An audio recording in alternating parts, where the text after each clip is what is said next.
السلام علیکم ورحمۃ اللہ وبرکاتہ۔ وعلیکم السلام ورحمۃ اللہ وبرکاتہ۔ کیا حال ہے سب کا؟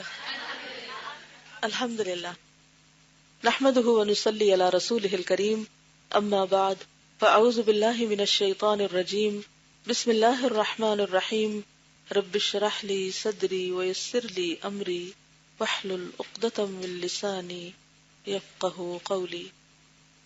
تو سورۃ الفاتحہ پھر پڑھی آپ نے کہ بھول گئی تھی؟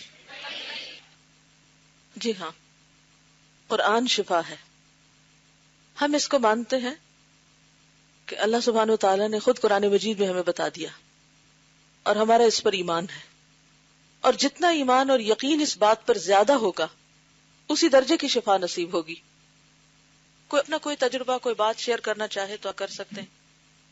السلام علیکم جی، ہمارا جو جسم ہے چونکہ وہ سیل سے بنا ہے، اور سیلز جو ہیں وہ مسلسل ایک وائبریشن کی کیفیت میں ہیں، اور الیکٹرو میگنیٹک فیلڈ جو ہے ہر سیل کے اراؤنڈ ہوتا ہے، اور جو آواز ہے، انسانی آواز ہمارے سیلز کو متاثر کرتی ہے، اور وہ کس طرح متاثر کرتی ہے؟ ایک تو وہ الیکٹرو میگنیٹک فیلڈ جو ہے ہر سیل کے اراؤنڈ اس کو چینج کرتی ہے، اور دوسرا انفارمیشن جو ہے اس کے اوپر اثر انداز ہوتی ہے۔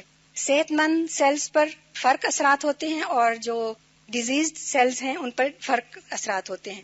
یہ ایک قسم کی انفارمیشن وار ہے، جو جب ہم بیمار ہوتے ہیں یا ہمارے سیلز کچھ جو بیمار ہو جاتے ہیں، وہ بیرونی یا خارجی کچھ اثرات ایسے ہوتے ہیں جیسے وائرسز وغیرہ ہیں یا کوئی اور اس طرح کی چیزیں، اس کی وجہ سے ہمارے اندر وہ ایک انفارمیشن جو ہے وہ ایسی ڈال دیتے ہیں ہمارے سیلز کے اندر کہ جو کہ ہمارے نیچرل جو اللہ تعالیٰ نے پروگرامنگ کی ہوئی ہے سیلز کے اندر، جو ڈی این اے کے اندر انفارمیشن ہوتی ہے اس کو کرپٹ کر دیتی ہے۔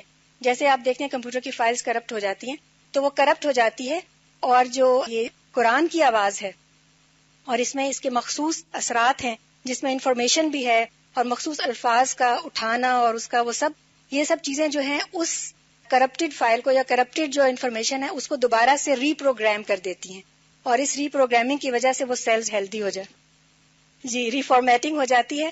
قرآن کے ذریعے سے بھی ہیلنگ ہو سکتی ہے۔ کیا سیکھا؟ سیلز وائبریٹ کرتے ہیں، کل فی فلک یسبحون۔ پھر کیا ہوتا ہے؟ ہر سیل کے ارد گرد الیکٹرو میگنیٹک فیلڈ ہے، اس کو کیا چیز ڈسٹرب کرتی ہے؟ بیرونی اثرات، آوازیں خاص طور پر۔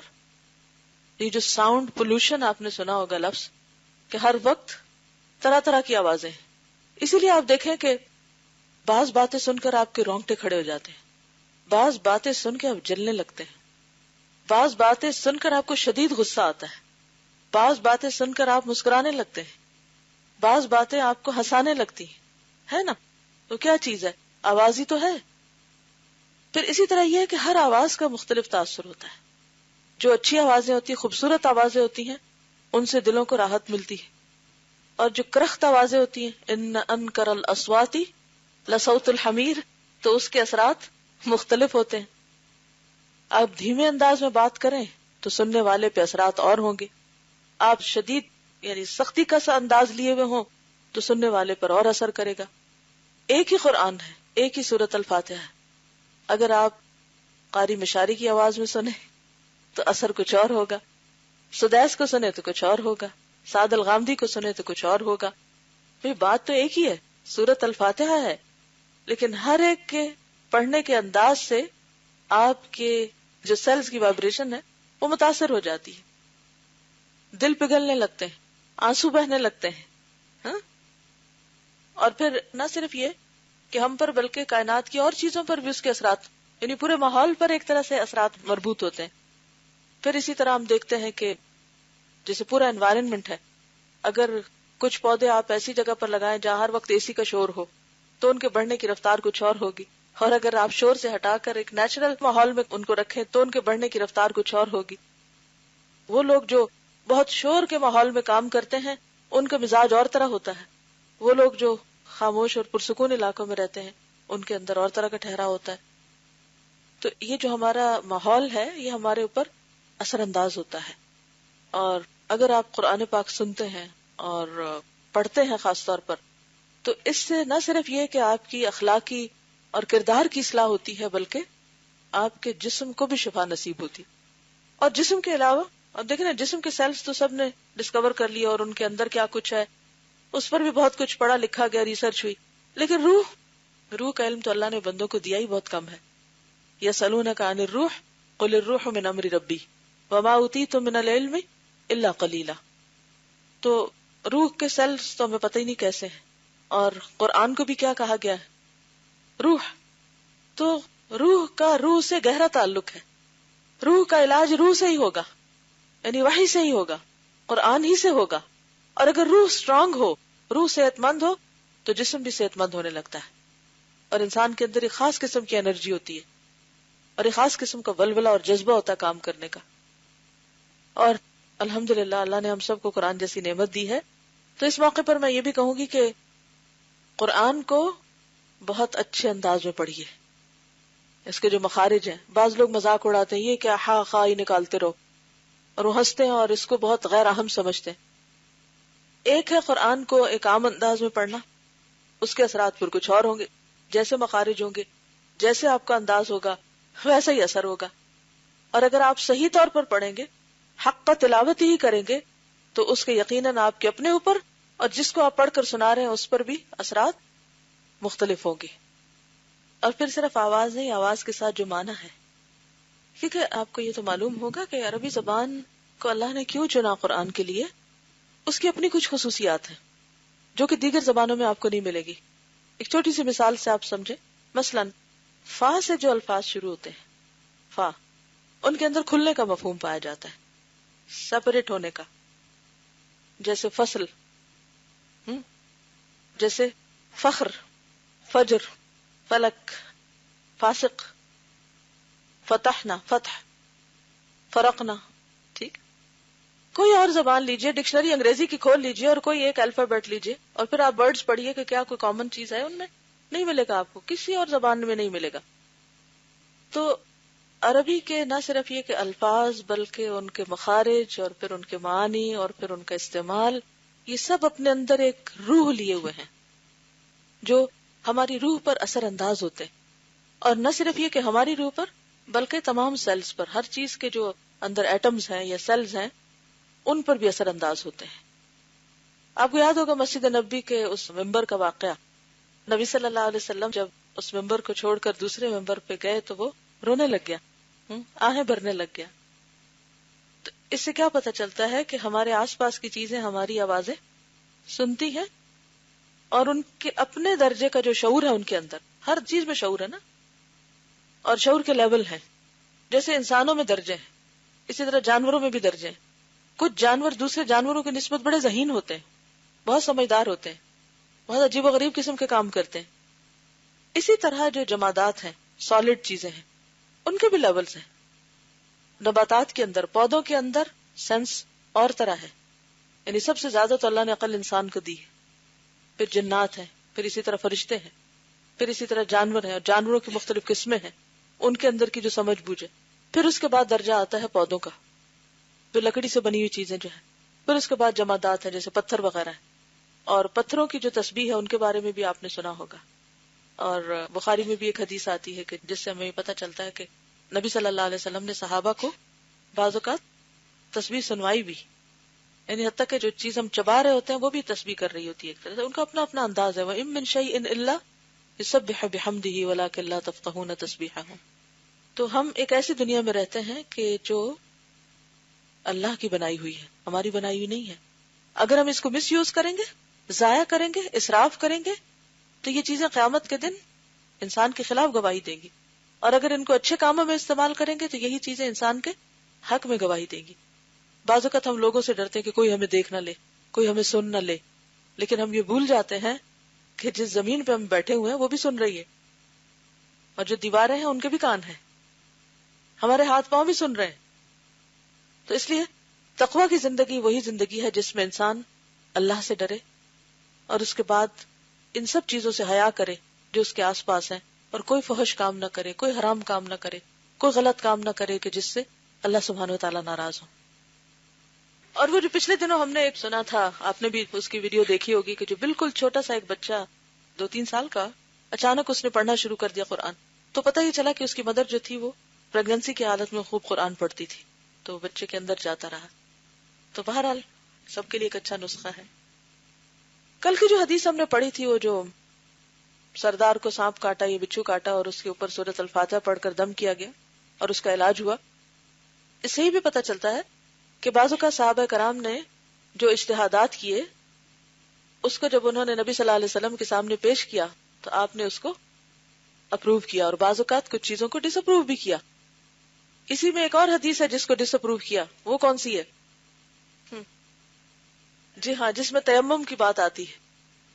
قتلوہ قتلہم اللہ، ان کو آپ نے ڈانٹا اور ان کو آپ نے شاباش دی، بلکہ آپ ہنسے بھی، ان کے ساتھ مزاح بھی کیا کہ ٹھیک ہے پھر میرا حصہ بھی لگاؤ. تو اس سے یہ بھی پتہ چلتا ہے کہ دین جو ہے وہ وحی الہی کے ذریعے قرآن مجید میں جو اترا وہاں سے ہم لیں گے، پھر نبی صلی اللہ علیہ وسلم نے جو کچھ فرمایا، اور پھر اس کے بعد صحابہ کرام نے جو کچھ کیا ان کے عمل کی روشنی میں بھی ہم دین کو سمجھیں گے، کیونکہ انہوں نے جو عمل کیا وہ نبی صلی اللہ علیہ وسلم کی موجودگی میں کیا، اور جو آپ کی موجودگی میں ہوا اور آپ نے اس کو پسند کیا یا آپ نے اس کو اپروو کیا تو وہ ہمارے لیے ایک حجت کی حیثیت رکھتا ہے. ٹھیک ہے جی. آپ السلام علیکم. ایک جاپنیز تھے اور انہوں نے 14 سال سنو فلیکس کو دیکھا. سنو فلیکس میں الگ الگ قسم کے شیپس ہوتے ہیں جو آسمان سے آپ برف دیکھتے ہیں یہاں پہ. تو وہ حیران ہو گیا کہ پانی جب فریز ہوتا ہے تو کیوں اس کے شیپس مختلف ہوتے ہیں. تو ہی kept experimenting with water and wondering how the shapes differed. Finally, after 14 years, وہ پریشان ہو گئے کہ یہ ضرور اس میں کچھ جادو ہے، اور وہ تنگ آ کے یہ ایکسپیریمنٹ چھوڑ دیے. اور اتفاقاً اللہ پاک نے ان کو کوئی مسلمان سے ملاقات کروا دی. تو مسلمان نے کہا دیکھیں جادو ہوگا اور پانی پر، لیکن زمزم پہ نہیں ہوگا. تو let's try freezing Zamzam and see the result. تو انہوں نے زمزم کو جب فریز کیا تو زمزم 2 بلاکس میں فریز ہو گئے. تو پھر یہ پریشان ہوئے، پھر انہوں نے بہت کچھ اور کیا. فائنلی کنکلوژن یہ ہوئی کہ ہم ایک مشین بناتے جس کے بیچ میں ہم قرآن کا کیسٹ چلائیں گے اور اطراف میں ہم پانی کو فریز کریں گے اور دیکھیں پھر کیا ریزلٹ بنتا ہے. جس وقت اللہ کے خوف کے آیت آتے تو پانی پھوٹ جاتا عجیب عجیب شکلوں میں، اور جس وقت اللہ پاک جنت کا کہتے اور خوشیاں بتاتے تو اس وقت پھولوں کی شکل اور اچھی شکلوں میں پانی فریز ہوتا. تو یہ کسی نے کہا ہے، اللہ کرے صحیح. جزاک اللہ خیرن. اس میں بھی بیسک کانسیپٹ وہی ہے نا کہ آواز اثر انداز ہوئی. تو بہرحال یہ بیماریاں جو ہیں جس کا ذکر اس کتاب میں ہے، یہ ایسے نہیں کوئی وقتی بیماری، یہ ماحول کے اثرات سے اور بعض اوقات ڈیپ روٹڈ ہوتی ہیں اور ان سے اتنی آسانی سے نکلا نہیں جا سکتا. اور کوئی منتر بھی نہیں ہوتا کہ ایک دم ہم چاہتے ہیں کہ اثرات ہوں، ایک دن ہم پڑھیں یا ایک دن ہم کچھ کریں اور فوری بعض اوقات ایسا ہو بھی جاتا ہے. اللہ تعالیٰ کے اذن سے سب کچھ ممکن ہے، لیکن انشاءاللہ جو جو آپ ساتھ پڑھتے جائیں گے اللہ تعالیٰ آپ کو طریقے سکھاتے جائیں گے کہ آپ اپنے مسائل سے باہر کیسے آئیں.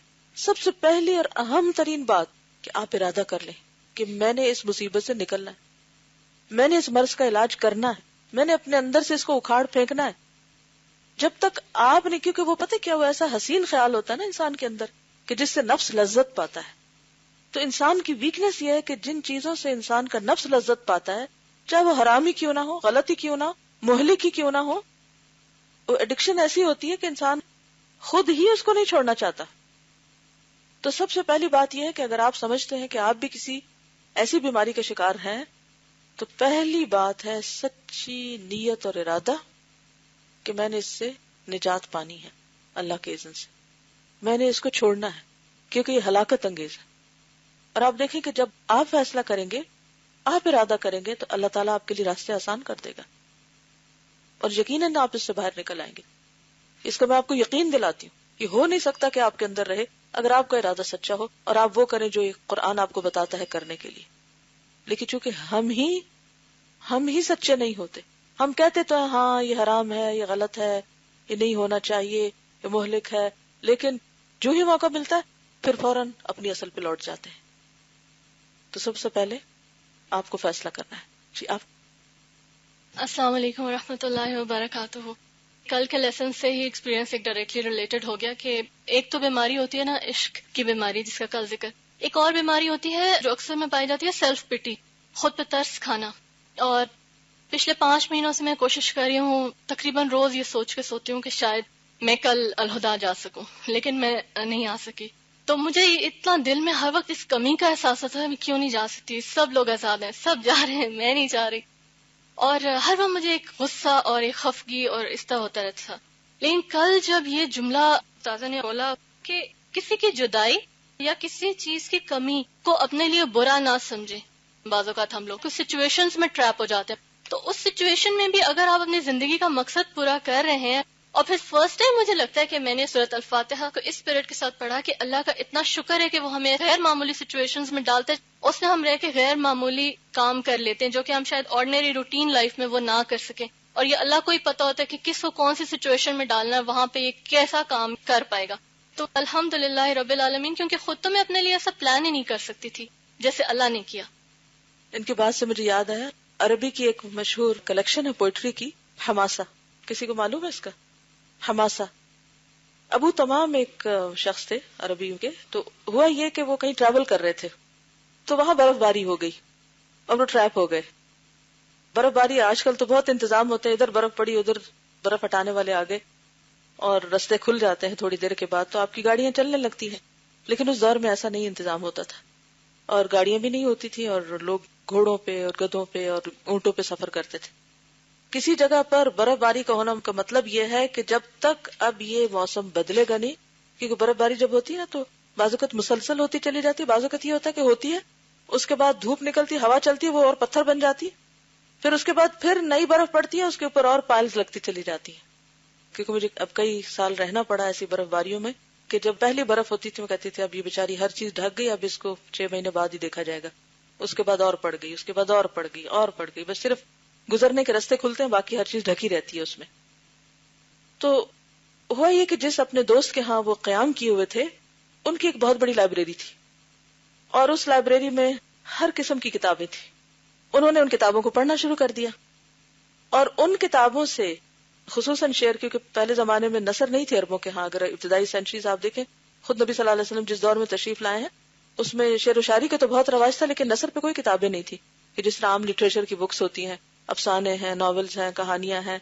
لیکن عربی میں ایسی چیز اس دور میں نہیں تھی اور ابتدائی اسلام کی صدیوں میں بھی نہیں تھی، بہت کم چیزیں پائی جاتی ہیں. تو اسلام نے آ کے دروازہ کھولا کہ قرآن کی کمپلیشن ہوئی، پھر حدیث کی ہوئی، پھر ان سے علوم نکلے تو ان کے اوپر کتابیں لکھی گئی. اور جب کتابوں کا دور آیا تو انہوں نے کیا کیا کہ عربی شاعری کے جو بہترین شعراء تھے، ان کا جو بہترین کلام تھا، ان کا انتخاب کر کے ایک کتاب بنا دی. اور وہ اتنی زبردست کتاب ہے کہ آج تک ہر عربی زبان کے طالب علم جو لٹریچر پڑھتا ہے اس کو وہ پڑھنی ہوتی ہے.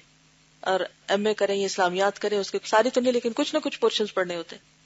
اب یہ بھی اللہ کی ایک حکمت تھی نا، مصلحت تھی کہ اس شخص سے ایک کام کرانا تھا، اس کو ایسی جگہ پھنسایا لا کے کہ جہاں سے وہ نہ آگے جانے کا نہ پیچھے واپس پلٹنے کا. تو کبھی ایسا بھی ہوتا ہے. تو بات یہ ہے کہ ہمیں جس حال میں بھی اللہ رکھے راضی ہو جانا چاہیے اور یہ سوچنا چاہیے کہ اس میں مجھ سے کچھ ایسا کروانا ہے جس کا فائدہ شاید آج مجھے نہیں معلوم، کل پتہ چلے. یہ جو مترجم ہے اس کتاب کے، ان کے بھی حالات کیسے تھے کہ ان کے پاس کچھ زیادہ نہیں تھا، کیونکہ انسان کے پاس جب زیادہ مال و دولت ہوتی ہے نا تو پھر انسان ٹک کے نہیں بیٹھتا، وہ کبھی کچھ کرتا کبھی کچھ اور بہت سی خرافات میں پڑ جاتا ہے. مسکین کا لفظ کہاں سے نکلا ہے؟ سکنا. سکنا کا کیا معنی ہوتا ہے؟ ٹھہر جانا.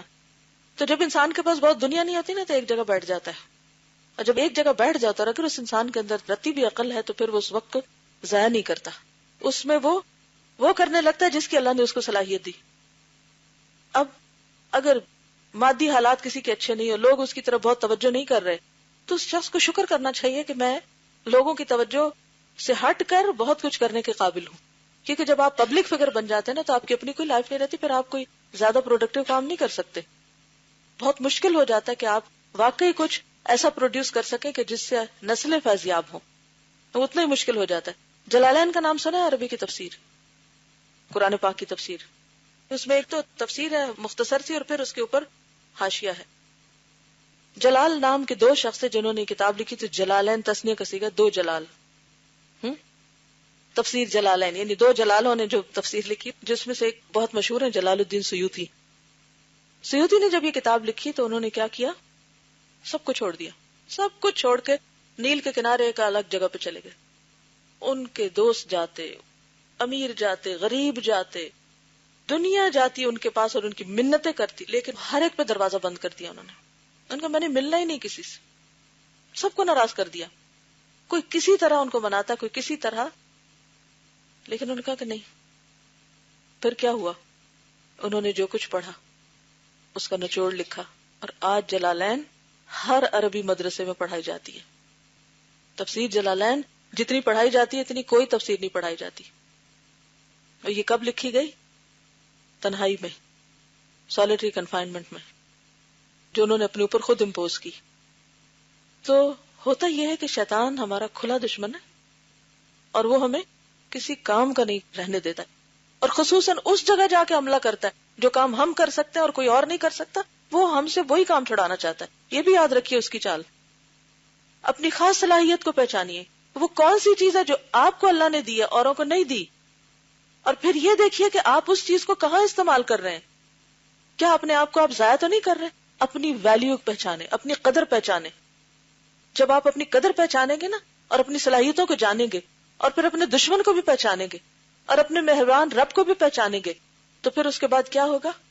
اللہ سے مدد مانگتے ہوئے، دعا کرتے ہوئے آپ زندگی میں مرنے سے پہلے وہ کر جائیں گے جو آپ کو کرنا چاہیے. رات میری ایک اسکالر سے ملاقات ہوئی جو اب کافی بزرگ ہو چکے ہیں. پچھلے سال ان کا بائی پاس بھی ہوا، اور ابھی تک وہ قرآن پاک کا ترجمہ کر رہے ہیں. ڈاکٹر ظفر اسحاق انصاری جو ہے، یہ تفہیم القرآن جو ہے اس کی انگلش ٹرانسلیشن کر رہے ہیں. تو رات میں ان سے میں ملاقات کرنے کے لیے گئی. مجھے اتنی خوشی ہوئی دیکھ کر، میں دیکھ رہی تھی اور میں سوچ رہی تھی کہ کچھ لوگ ہوتے ہیں جو بڑھاپے میں آ کے ہر وقت یہی کہتے رہتے ہیں، ہم بوڑھے ہو گئے ہیں، اب ہم سے کوئی کام نہیں ہوتا، اب ہماری ریٹائرمنٹ کے دن ہیں، اور اب ہم. تو میں رش کر رہی تھی ان پہ کہ اتنا بڑھاپا، اتنی کمزوری، بیماری، سب کچھ. ان کی وائف بھی کافی سال پہلے ڈیتھ ہو گئی، بالکل تنہا ہے ایک طرح سے. ظاہر بچے ہیں لیکن اپنے اپنے کاموں میں ہے، اور اللہ تعالیٰ ان سے اتنا بہترین کام لے رہا ہے. اور میں یہی سوچ رہی تھی کہ کتنا خوبصورت ہے یہ بڑھاپا، کہ جس میں انسان وہ کر رہا ہے جو اس کے بعد جس سے نسلیں فائدہ اٹھائیں گی. تو میں نے پوچھا کہ آپ کا کام مکمل ہو گیا؟ کیونکہ جب پہلی جلد چھپی تھی تو انہوں نے اس وقت مجھے بھیجی تھی، اور اس کے بعد بھی وہ بھیجتے رہے. تو کہتے ہیں کہ 9th والیوم آ گیا ہے، یعنی زیادہ ہو گیا، کام تھوڑا رہ گیا ہے. ہم نے کیا پلاننگ کر رکھی؟ ہم نے بڑھاپا کیسے گزارنا ہے؟ جب میں بڑے لوگوں کو دیکھتی ہوں تو میں عام طور پہ سوچتی ہوں کہ کیا سوچ رہے ہیں اس وقت، کیا سوچ کے زندگی گزارے ہیں؟ کیا زندگی کے دن کاٹ رہے ہیں بس؟ اللہ نے ان کو لمبی زندگی اگر دی ہے تو اس کا کوئی مقصد ہوگا نا. اور مقصد صرف یہ ہے کہ سارے ایک طرز کھاتا رہے ان پہ، اور یہ دیکھتا رہا ہے ہمارے ماں باپ بےچارے بوڑھے ہو گئے ہیں اور وہ بھی بےچارے بنے رہے، اور پھر وہ کچھ نہ کر سکے، اور یا وہ اولاد کے غم کھاتے رہے، اور اولاد میں سے ایک ایک اپنے آ کے تو صرف پریشانیاں ان کو بتاتا رہے، اور ان کی اپنی کوئی زندگی نہ ہو، وہ کوئی مفید کام نہ کر سکے. کس قدر شیطان کا بہکاوا ہے. تو ہر شخص کو اپنی زندگی کے ہر دن کی قیمت پہچاننی، اور آج کی نہیں کل کی بھی سوچے کہ اتنے سال اگر مجھے فرضی عمر کر لیا کرے کہ سپوز اللہ نے مجھے 60 سال زندگی دی تو میں کیا کیا کروں گی، 70 سال دی تو کیا کروں گی، 80 دی تو کیا کروں گی، اور ساتھ ساتھ دعا مانگا کر کہ اللہ مجھے ہوش و حواس میں رکھنا اور مجھ سے کچھ کام لیتے رہنا. اگر وہ شخص کام کر سکتا ہے تو میں کیوں نہیں کر سکتا؟ میں بھی کر سکتا ہوں. صرف یہ کہ ہمارے پاس کوئی ڈائریکشن نہیں ہوتی اور ہم سیلف پٹی کا شکار رہتے ہیں اور اپنے آپ کو ضائع کرتے رہتے ہیں. اور یہ شیطان کا شدید حربہ ہے کہ انسان اپنی صلاحیتوں کو ضائع کر دے. ایک دن بھی زندگی کا ایسا نہیں جسے ضائع کیا جا سکے.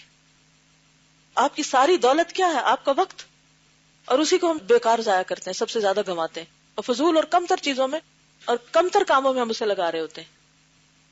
تو اللہ نے راحت کو، سکون کو، خوشی کو جنت میں رکھ دیا ہے. جو دنیا میں مل جائے اس پہ شکر کریں، جو نہ ملے اس کو کل کے لیے اللہ کے وعدے پہ یقین کرتے ہوئے رکھیں اور آج اپنے وقت کو صحیح طرح استعمال کرتے جائیں. السلام علیکم. وعلیکم السلام. جب بھی کوئی بیماری یا آرگنزم ہماری باڈی میں جاتا ہے تو سب سے پہلے تو اس کے اندر جو آلریڈی فورسز یا سولجرز ہمارے جمع ہوتے ہیں امیونٹی کی فارم میں، وہ اس سے فائٹ کرتے ہیں. وہ ڈیپینڈ کرتا ہے کہ آرگنزم زیادہ اسٹرانگ ہے یا اندر کی جو ہماری اینٹی باڈیز ہیں بنی ہوئی آلریڈی وہ زیادہ اسٹرانگ ہے. اگر تو اینٹی باڈیز زیادہ اسٹرانگ ہوتی ہیں تو جراثیم مر جاتا ہے. اگر تو جراثیم زیادہ اسٹرانگ ہے تو وہ انویٹ کر جاتا ہے. اب جب وہ انویٹ کرتا ہے تو وہ ایک ڈسٹربنس کریٹ ہوتی ہے. اور اگر ہم اس کو دیکھیں روحانی طور پہ، ہمارے اندر جو وہ بے چینی اور سب چیزیں ہوتی ہیں وہ it's a symptom of depression and all that. اب وہ سارا اسی چیز پہ آ جاتا ہے کہ آپ کے اندر کتنی فورس ہے لڑنے کی, آپ لڑ سکتے ہیں کہ نہیں, یا باڈی جو ہے بالکل ہی خراب ہو گئی ہے, جراثیم کے اندر آ گئی فائٹ نہیں کر سکتے. ہاں, اور پھر وہ اللہ کا کلام جو اللہ تعالیٰ نے ہر چیز بنائی ہے تو آبویسلی ایسا ہو ہی نہیں سکتا, اٹس بٹ نیچرل کہ اللہ کے کلام سے ہی افیکٹ ہوگا ہر چیز پہ. بالکل. تو اس سے کیا بات سمجھ میں آئی کہ اللہ تعالیٰ نے ہر بچے کو فطرت پر پیدا کیا ہے, توحید پر پیدا کیا ہے, پروگرامنگ کر دی ہے انسان کے اندر لا الہ الا اللہ کی. لیکن کیا وجہ ہے کہ بہت سے لوگ لا الہ الا اللہ کو چھوڑ کر کچھ اور چیزوں کے پیچھے چل پڑتے ہیں؟ جی, ماحول کے اثرات, تربیت اور رنگ رنگ کی باتیں جو انسان اپنے آس پاس سے سنتا ہے, وہ جو انفارمیشن آتی ہے انسانوں کی طرف سے, شیطان کی طرف سے, وہ انفارمیشن, وہ جو ہماری فطرت کی انفارمیشن ہے اندر ہمارے اسٹورڈ, اس کو کرپٹ کر دیتی اور اس کے اندر اپنی انفارمیشن ڈال دیتی, جس کے نتیجے میں فساد شروع ہو جاتا ہے. اور وہ فساد بڑھتے بڑھتے پورے ذہن کو یا جسم کو یا جس چیز کو بھی فساد ہوتا ہے اس کو اپنے کنٹرول میں لے لیتا ہے. اور اس کی اصلاح کے لیے کیا کرنا ہوتا ہے؟ ہوتا یہ ہے کہ جو بھی کوئی مرض ہوتا ہے اس کا علاج اس کے ضد میں ہوتا ہے, اپوزٹ میں ہوتا ہے. اگر وائرس نے اٹیک کیا ہے اور اچھے بھلے جسم کو اس نے کرپٹ کیا ہے, فساد اس میں کیا ہے, تو پھر اس کے لیے کیا کرنا ہوگا؟ اس کا اپوزٹ لانا ہوگا. جسمانی امراض میں مختلف چیزیں ہو سکتی ہیں, لیکن روحانی امراض میں مثلا شرک ہے یا نفاق ہے یا بدعت ہے یا پھر اور اخلاقی خرابیاں ہیں, ان سب کے علاج میں پھر کیا چیز چاہیے ہوتی ہے؟ شفا کے لیے, فطرت کی طرف واپس لانے کے لیے پھر وہ اللہ نے وحی کے ذریعے جو کچھ اتارا ہے وہ انفارمیشن اس میں ڈالنے کی ضرورت ہے. وہ اس کو پیوریفائی کرے گی, وہ اس کا علاج کرے گی, وہ اس کی اصلاح کرے گی, پھر جا کر انسان اپنی اصل پر آئے گا.